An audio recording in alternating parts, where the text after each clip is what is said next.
इंसान बारी कौशल्या माई जो चिन्हवा खींचले है दीवार पर। गुरु वशिष्ठ जी विश्वामित्र जी के चिन्हा गिनती करावत देखा कहीं को दिन कम बेसी तो ना हो गए।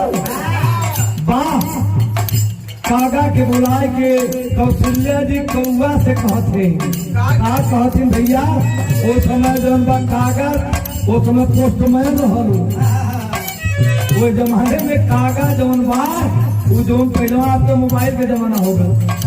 पहले चिट्ठी तो पाती लिए वाले के लोग पोस्टमैन डाकिया उस जमाने में डाकिया के जय सिंह भैया जनत हुआ वो पक्षी कौआ कागा के बोला कि कौशल्या जी कहत बानी सोने के कटोरा दूध कागा के पिया